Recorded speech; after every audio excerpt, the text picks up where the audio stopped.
তো ফিজিক্স অনলির আরেকটা ক্লাসে সবাইকে স্বাগত। আজকের আমরা যেটা আলোচনা করব সেটা হচ্ছে ফ্রিকশানের খুব ইম্পর্ট্যান্ট একটা প্রবলেম। এই ধরনের প্রবলেম কিন্তু বিভিন্ন কম্পিটিটিভ পরীক্ষায় আসতে পারে, এটা সবাইকে শিখতে হবে।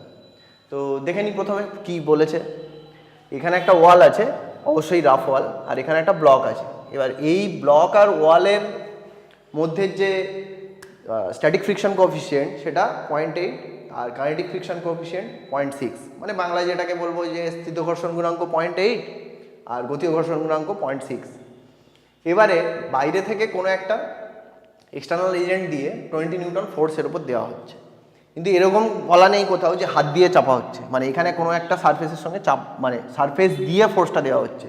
যদি সারফেস দিয়ে ফোর্সটা দেওয়া হতো তখন কিন্তু আবার এই ওয়ালেরও, মানে এই যে কি বলবো ইন্টারফেসটা, সেখানেরও ফ্রিকশনাল ফোর্স আমার ক্যালকুলেট করতে হতো।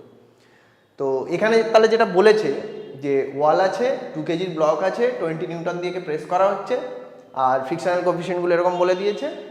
এই ব্লকটার অ্যাক্সিলারেশন বার করতে হবে, আর এর ফ্রিকশনাল ফোর্স কোন দিকে হবে, কত হবে, এটা বার করতে হবে। এই হচ্ছে প্রবলেম। তো এই ধরনের প্রবলেম সলভ করতে গেলে কী করতে হবে, এখানে প্রথমে দেখতে হবে যে আমার নর্মাল ফোর্সটা কোন দিকে।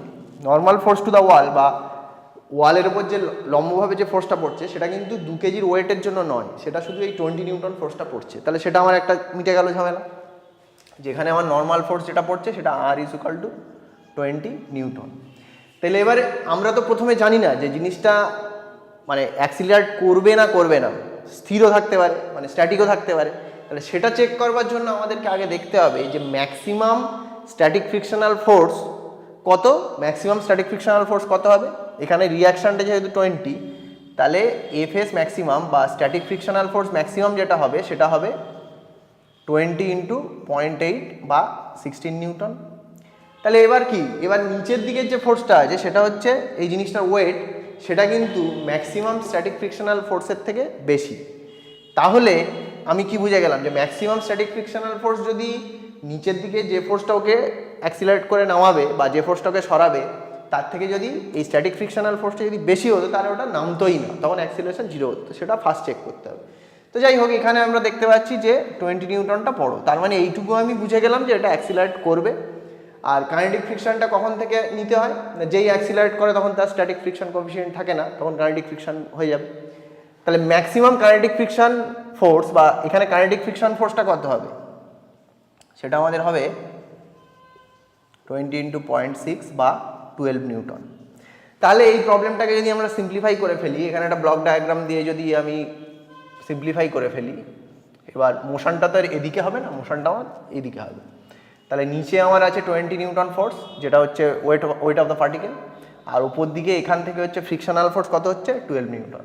তাহলে একটা উত্তর কিন্তু আমাদের বেরিয়ে গেল। প্রথমে জানতে চেয়েছিল যে ফ্রিকশনাল ফোর্স কত হবে, কোন দিকে হবে, সেটা অ্যালং দ্য ওয়াল ব্লকের ওপর দিকে হবে, আর তার ভ্যালুটা হচ্ছে 12 নিউটন। তাহলে উপর দিকে 12 নিউটন ফোর্স আছে, নিচে 20 নিউটন ফোর্স আছে, এটা 2 কেজির ব্লক। অ্যাক্সিলারেশন কত হবে, একদম সিম্পল।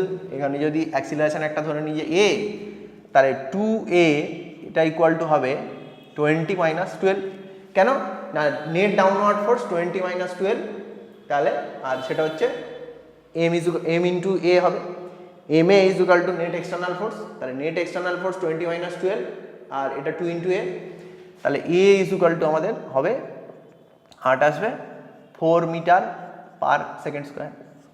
তাহলে আমাদের দুটো উত্তরই এসে গেল যে আমাদের ফ্রিকশনাল ফোর্স যেটা, ফ্রিকশনাল ফোর্স আমাদের 12 নিউটন আপওয়ার্ডস, আর অ্যাক্সিলারেশন অফ দ্য ব্লকের অ্যাক্সিলারেশনটা হবে 4 মিটার/সেকেন্ড স্কোয়ার ডাউনওয়ার্ড।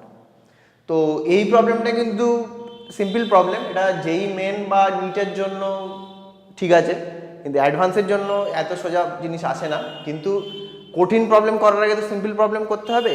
তো কঠিন প্রবলেম নিয়ে আমরা আলোচনা শিগগির করব, কিন্তু আমি আশা করব যে এই প্রবলেমটা তোমরা সবাই ভালো করে মানে বুঝবে। জিনিসটা যদি ভালো করে বোঝা হয়ে থাকে তাহলে এর উপরে বেস করে আমরা কঠিন প্রবলেমের দিকে এগোতে পারবো। তো যাই হোক, এই ভিডিওতে এই অবধি। নেক্সট ক্লাসে আবার অন্য প্রবলেম নিয়ে আলোচনা হবে।